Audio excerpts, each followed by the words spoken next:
Hi, Model Chili with you again, and in this video I'm going to be looking at my Polar Lights USS Enterprise 1/350 scale kit from the Star Trek original television series. Now I finished this kit back in May. It took me about 7 weeks to complete, working on it almost every day for the whole 7 weeks. So it was quite a lengthy project, but I was quite pleased with the finished result. Now I will say first off that it's not lighted, there's no electronics or anything like that. There's a lot of people on YouTube who have made some absolutely amazing versions of this kit with lights and spinning facades and even bridge lights and shuttle bay lights. I mean, they just absolutely look amazing.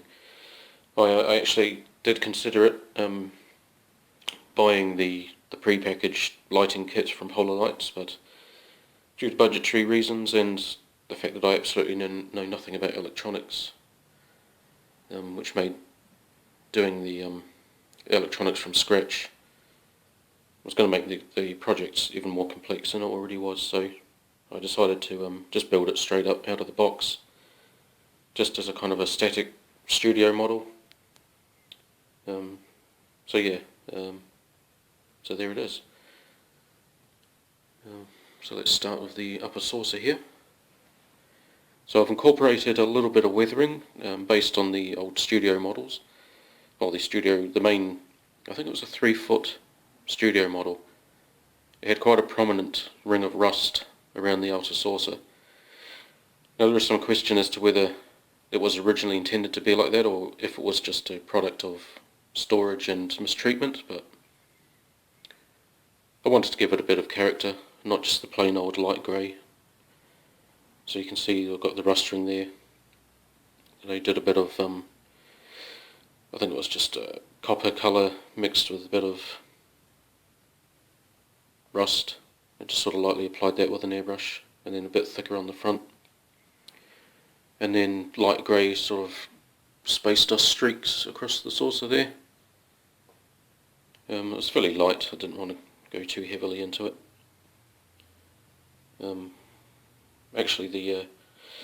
I'll explain the base colours first. I primed it all with Tamiya's basic grey primer, and then finished the base coat was the Tamiya spray can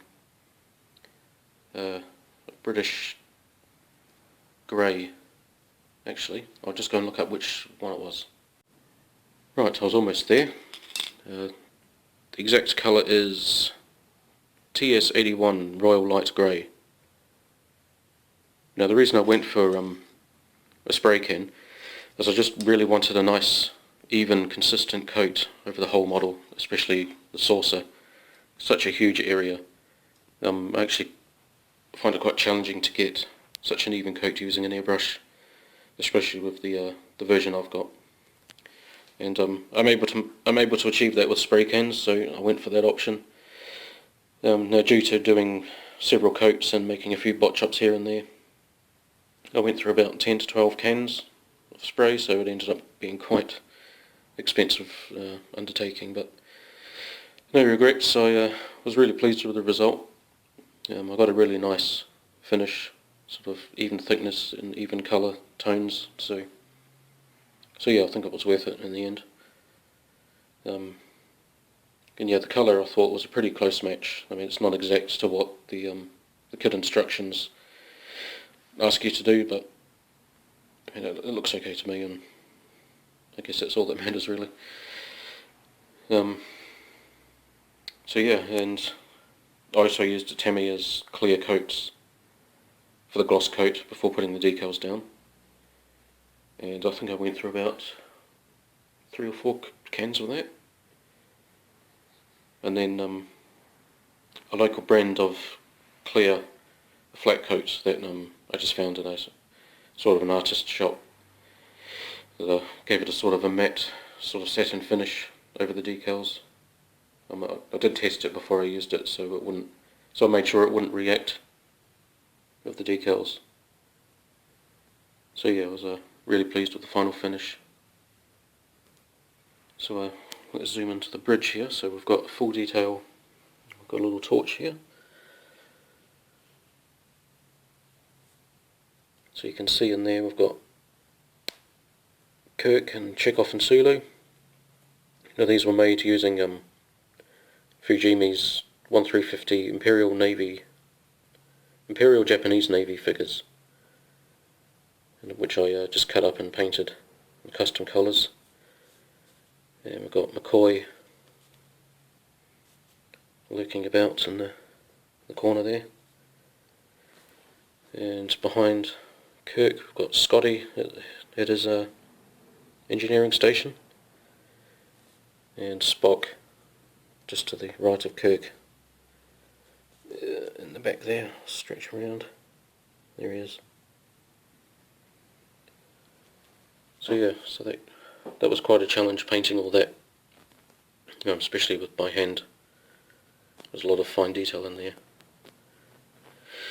And the kit actually gives you a couple of options to align it to the front of the ship or on an angle,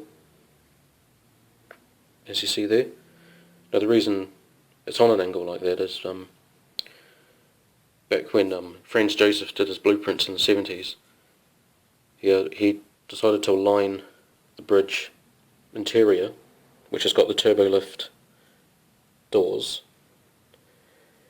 right about there with the red doors. That lines up with the exterior turbo lift detail there.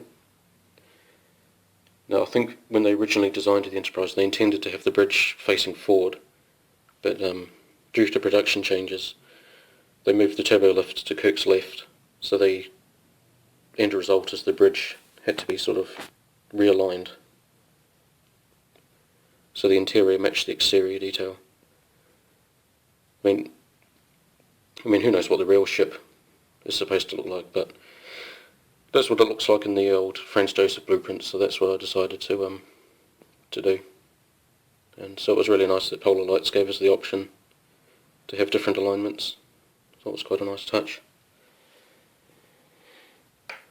Yeah, so moving on to some of the other details, we've got these impulse deck details here. They were originally decals. These yellow boxes in this grey outline.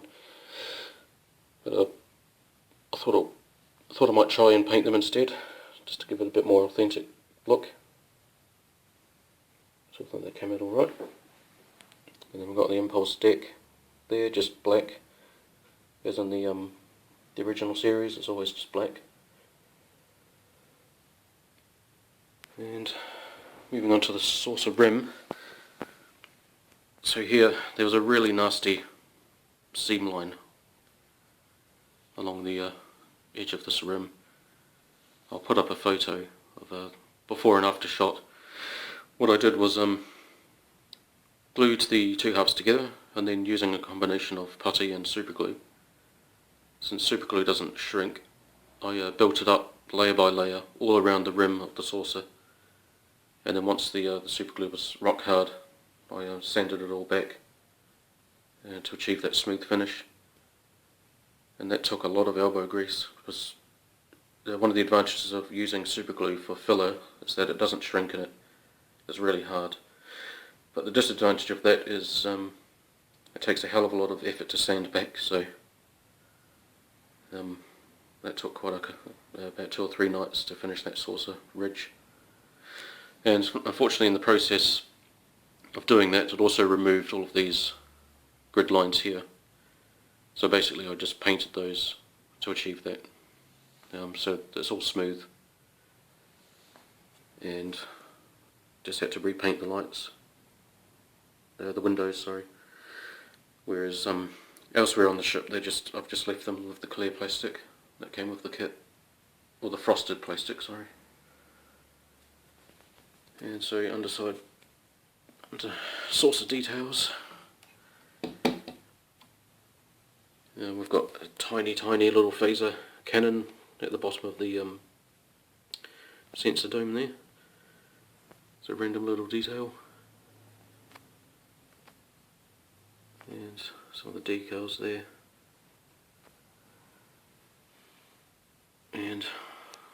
looking a bit dusty, but it's been on display for a few months. And going on to the deflector dish, so that was just painted metallic copper using an airbrush. And it's got a couple of silver highlights there, and then a bit more light weathering, sort of light grey streaks. And looking at the neck, or the dorsal neck, now this is coming up a lot brighter blue than what you see in real life. The camera's highlighting it a lot, but I did a lot of research as to what colour that is supposed to be. Now I found this blog online.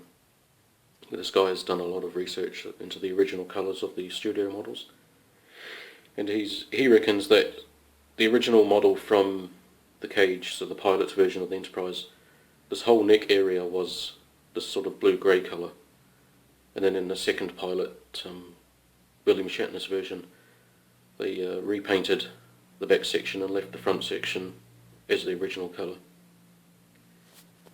So it's kind of a bluish grey, and as I said, it's a lot sort of muted in real life compared to what you can see on the camera. But so yeah, I tried to get the right colour for that. I mean, it could be grey, it could be blue-grey. Sometimes it's really hard to tell. It just depends on what sort of light's hitting it. So yeah, feel free to debate me on that topic.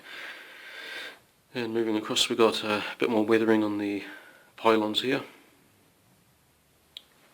And moving up to the side collectors, so that was basically just a simple job of painting and constructing the inner details, then painting the inner dome red, and then just leaving the clear dome as it is.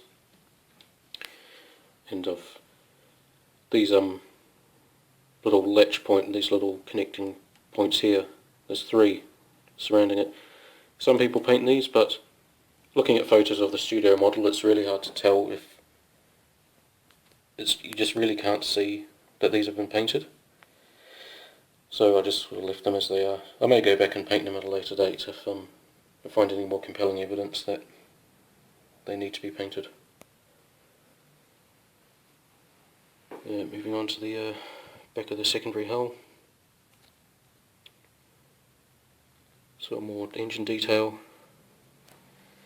The paint job on these intercoolers is probably a bit more subtle than I would have liked. The corners are supposed to be a slightly different shade of grey to the inner section, and you can sort of see it there when the light's on it.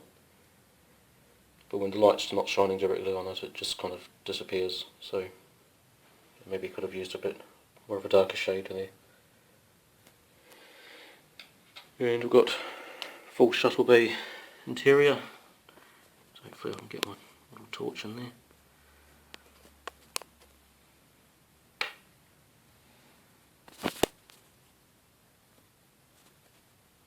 It's getting a bit tricky. There they are. They're in there. I might put up a photo actually to show that a bit better. Or I could just use... There we go. That's a bit better. So yeah, this is where lighting the kit would have come in real handy. I mean, this sort of detail is really hard to see when you don't have a direct light source. But I've got a couple of figures in there with the shuttle. And there we go. So full shuttle bay with all the doors and the back wall. Yeah.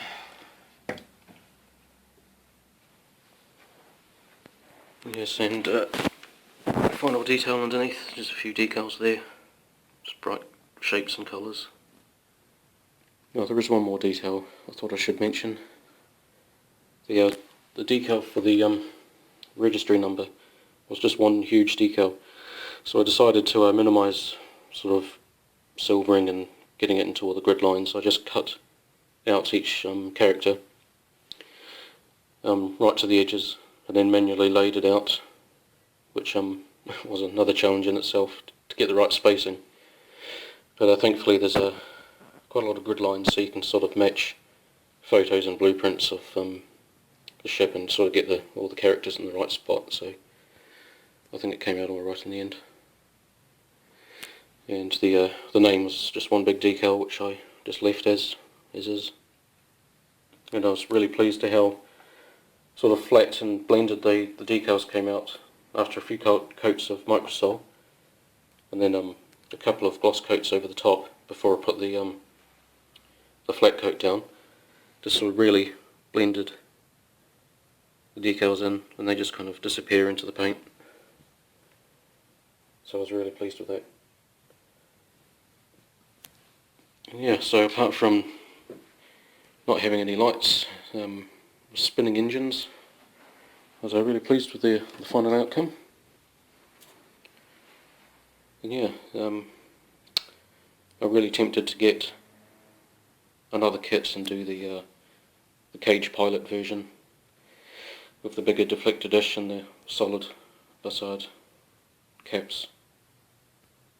But I'm kind of running out of room for these big models, so maybe when I get a bigger house I'll look into that.